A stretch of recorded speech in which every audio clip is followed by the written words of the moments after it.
सम्मानित साथियों से आग्रह है, एक संकल्प राष्ट्रीय एकता दिवस के अवसर पर हम सब लोग लेंगे। मैं इधर से वाचन करूंगा, आप उसे दोहराएंगे। जी, खड़े होकर के।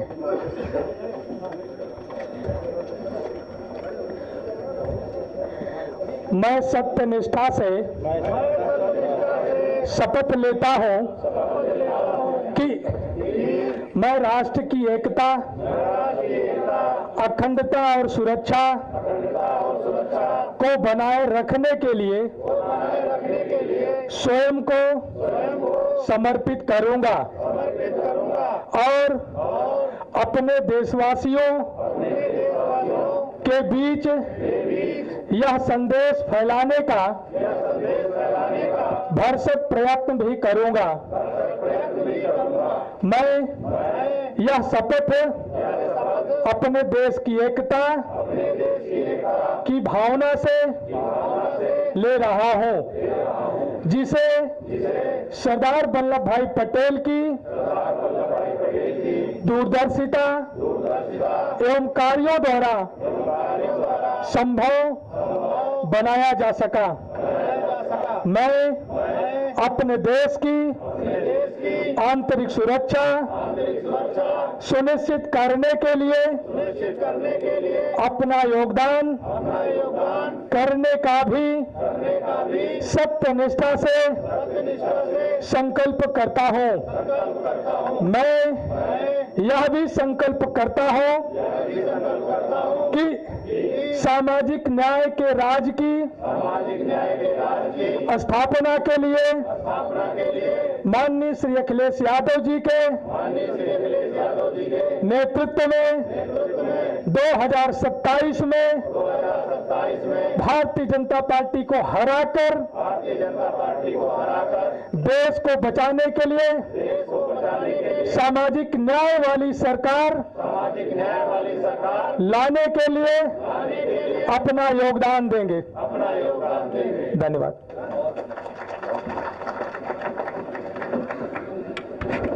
Doctor R K. वर्मा जी, नरेंद्र वर्मा जी, आशुतोष वर्मा जी, लालजी वर्मा जी, हमारे पार्टी के अध्यक्ष रहे नरेशोत्तम जी पटेल जी, और बड़ी संख्या में विधायक चित्रकूट से लेकर के और सभी साथी जो आज आए हैं। आज पार्टी कार्यालय में हम सब लोग मिलकर के 150वीं जयंती सरदार पटेल जी की मना रहे हैं। लौह पुरुष, भारत रत्न और देश को एक बहुत फर्म नेता और एक स्ट्रॉन्ग लीडर, जिन्होंने भारत को एक करने के लिए और भारत की रियासतें, भारत को भौगोलिक दृष्टि से बड़ा बनाने के लिए लौह पुरुष ने जो फैसले लिए, आज हम सब लोग ये संकल्प लेते हैं कि उनके बताए हुए रास्ते पे चल करके अपने देश को, प्रदेश को और मजबूत बनाने का काम करेंगे। वहीं आचार्य नरेंद्र जी को भी याद हम लोग कर रहे हैं, जो जनक रहे समाजवादी आंदोलन के। वो एक शिक्षक तो थे ही, कई संस्थाओं में उन्होंने सबसे महत्वपूर्ण योगदान दिया। समाजवादी विचारधारा से प्रभावित होकर के समाजवादी आंदोलन को बढ़ाया। हम उनको भी याद करते हुए समाजवादी प्रदेश भारत कैसे बने, उस दिशा में हम लोग लगातार मिलकर के काम करेंगे। आज बहुत सारे जागरूक, प्रतिष्ठित, सम्मानित लखनऊ और आसपास और उत्तर प्रदेश के लोगों से मुलाकात और उनके विचारों को सुनने का मुझे मौका मिला।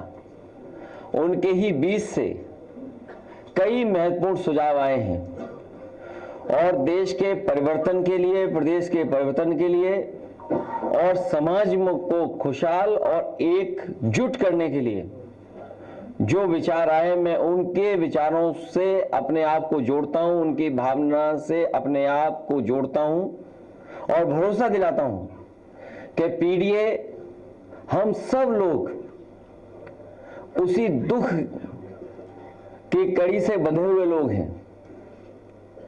हम सब लोग एक ही विचारधारा पीडीए के साथ मिलकर के बदलाव लाने का काम करेंगे।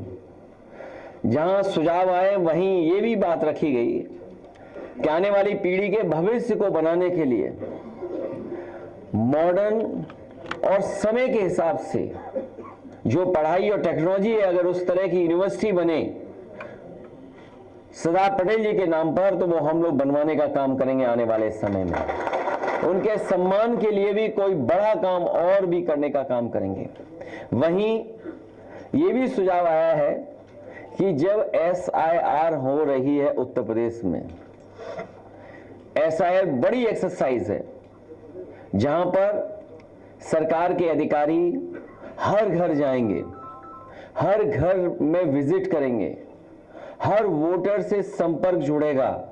वहीं पॉलिटिकल पार्टी के लोग भी जुड़ेंगे, वो भी अपनी वोटर लिस्ट ठीक कराने के लिए BLO के साथ संपर्क रखेंगे।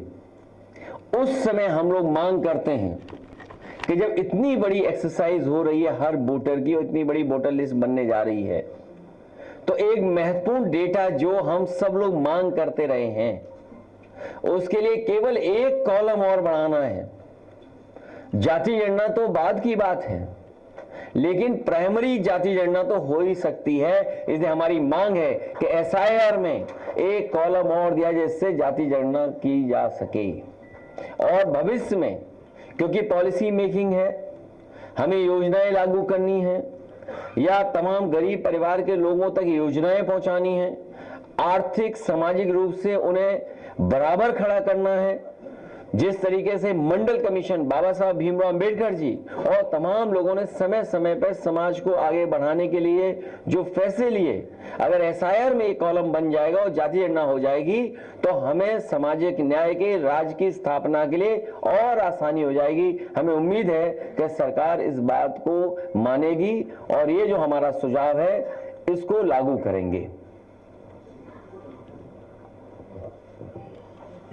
सर, बिहार में जिस तरह से उसामा के बेटे प्रतिनिधि सर ये कह रहे थे कि जो बिहार में शहाबुद्दीन के बेटे को जो टिकट दिया तो गृह मंत्री जी ने कहा कि यहाँ जंगल राज लाना चाहिए। आनंद सिंह ने वहाँ हत्या करवा दी दुलारचंद यादव के अधीन, और दर्जनों NDA ने प्रत्याशी ऐसे दिए जो बड़े अव्वल दर्जे के बदमाश रहे, माफिया रहे।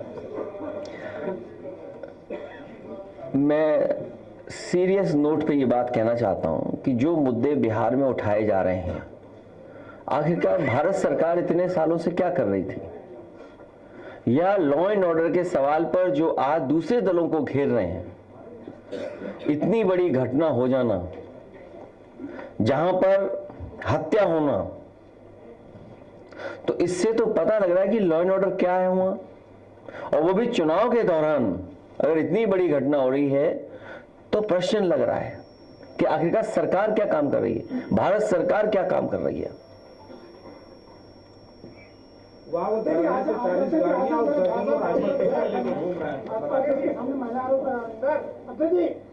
आजमगढ़ में भाजपा के कार्यक्रम में भाजपा की महिला कार्यक्रम आरोप लगा रही कि महिलाओं को भाजपा में शोषण हो रहा है। इससे पहले भी आपको पता होगा, एक प्रदेश के अध्यक्ष से उन्होंने पूछा योजना कैसी चल रही है, इनको पहचानते हो? तो याद है उस महिला ने क्या कहा था? मुझे याद नहीं आ रहा।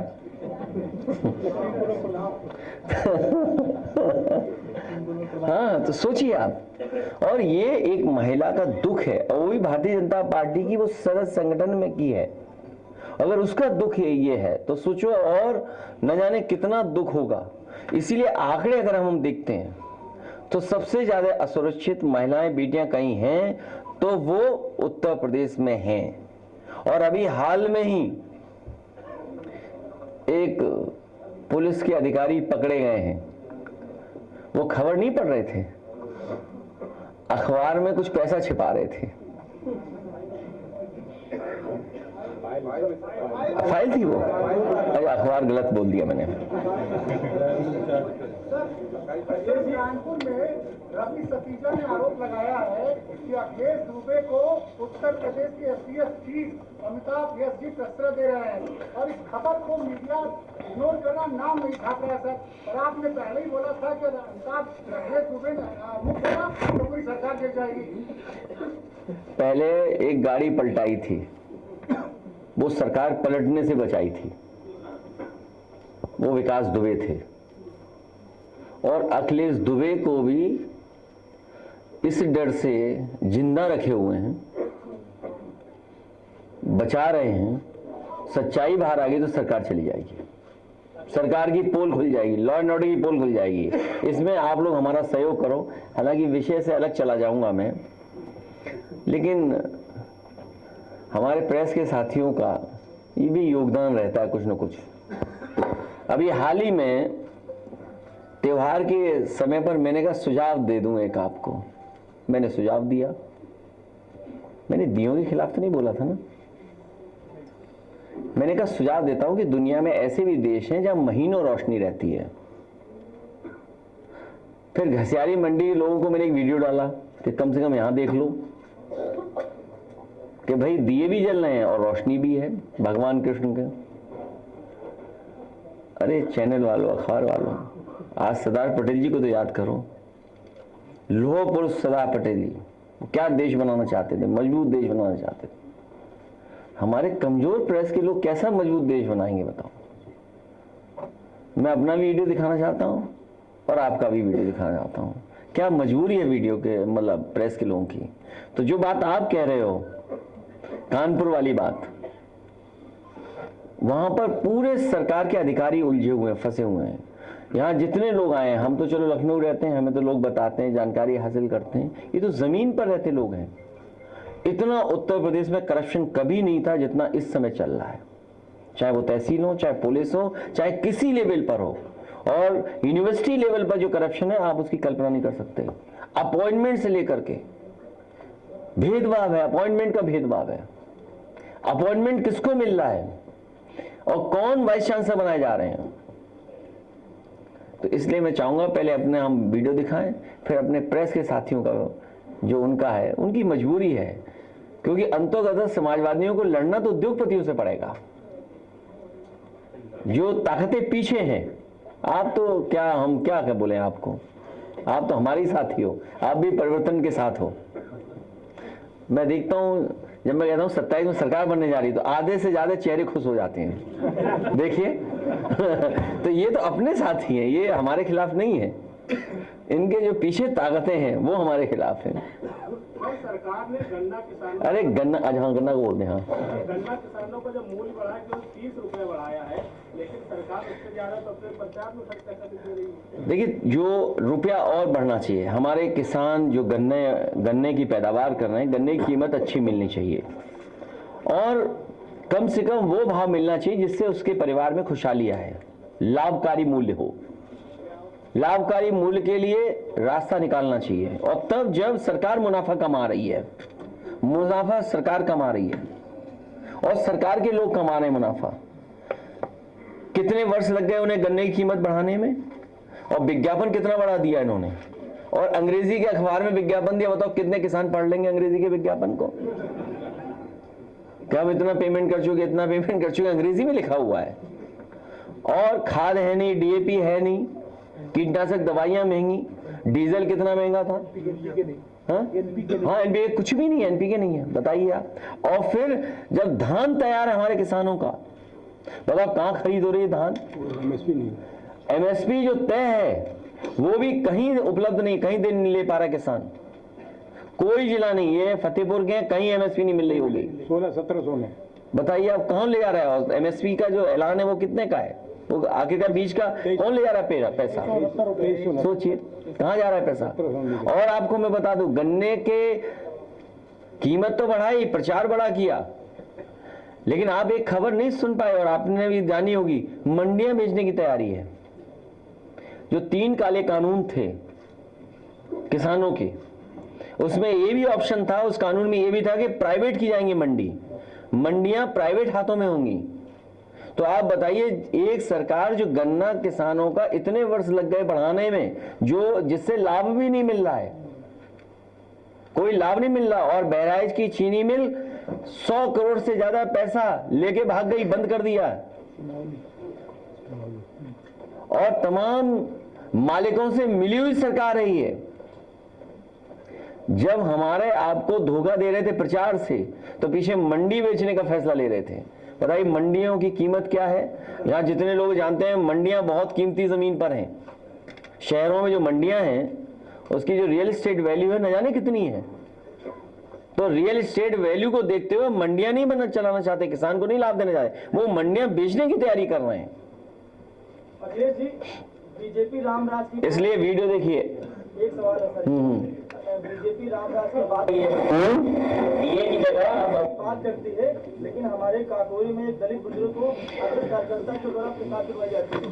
न केवल मेरे साथी, ये अन्याय दलित समाज के साथ तो है ही है, लेकिन अभी बलरामपुर की घटना आप लोगों ने सुनी होगी और देखी भी होगी कि किस तरीके से सत्ता पक्ष के लोग और स्वजाति भाई लोग किस तरीके से अपमानित कर रहे हैं और जान लेने गए, बताइए आप, हत्या करने गए। थाना बलरामपुर नगर की कोतवाली का है, जहां पीड़ित समाज के साथ ही अन्याय हो रहा है बड़े पैमाने पर, और न्याय नहीं दे रही सरकार। क्या आप कल्पना कर सकते हैं कि इतना अन्याय इस सरकार में, और जो कहती है zero tolerance for law and order. काहे का जीरो टॉलरेंस है आपका? दलित वहां मारे जा रहे, दलितों से यहां अन्याय हो रहा है, पिछड़ों के साथ वहां अन्याय हो रहा है। और बीएलओ और एडीएम इलेक्शन देखने वाला अधिकारी कौन होगा? एक भी पीडीए का नहीं है। ये क्या तैयारी है आपकी? जब अयोध्या हार गए ये लोग, अयोध्या का चुनाव अलग कराया और अयोध्या के जो प्रिसाइडिंग ऑफिसर बनाए गए थे और जो चुनाव के अधिकारी बनाए गए थे, वो बाकायदा खास लोगों को बनाया गया था, जो सरकार के खास लोग हैं उनको बना करके भेजा गया था। खैर वीडियो देखिए, फिर प्रेस की भी न्यूज देखिए और वीडियो देखिए कि हमारे प्रेस के साथी क्या करते हैं। अभी इसके बाद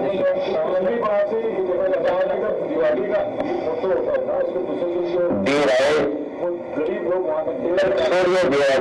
क्या बोले इसमें, उस पर क्या बोलना है? इसमें क्या वो तो देखिए ऐसा है, हम सुझाव देना नहीं चाहते। अच्छा वो दे दो भगवान प्रभु श्री राम जी के नाम पर सुझाव।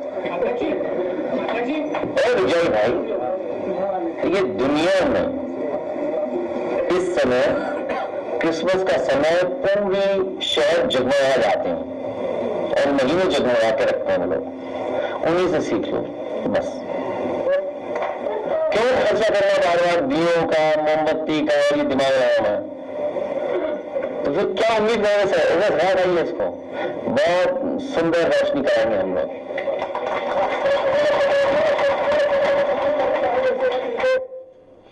अब प्रेस की रिपोर्ट है। अयोध्या में दिए मोमबत्ती जलाना फिजूल खर्च लग रहा, फिजूल खर्च। आज उन्हें ना, आज बीजेपी और एक बहुत बड़ा वर्ग ना सैफई महोत्सव की याद दिला रहा है। फिजूल खर्च की बात आ जाती है ना, कि वो फिजूल खर्च की श्रेणी में आता था या नहीं आता था, जहां 100 करोड़ रुपए पानी की तरह बहा दिए जाते थे, सितारों को चार्टर्ड प्लेन से उतारा जाता था, 9 हवाई जहाज उतारे जाते थे, फिल्मी कलाकारों, पूरा प्रशासनिक अमला वहां सेवा में तैनात होता था। आप जानते हैं कि रिपोर्ट के मुताबिक, सुनिएगा, फिजूल खर्च की बात कर रहे हैं ना अखिलेश यादव जी, फिजूल खर्च, ये फिजूल खर्च की श्रेणी में आता है। मीडिया रिपोर्ट्स के मुताबिक 2014 में सैफई महोत्सव पर 334 करोड़ रुपए खर्च किए गए थे। इनको दियों से कष्ट हो रहा है। 334 करोड़, ये नहीं था फिजूल खर्च।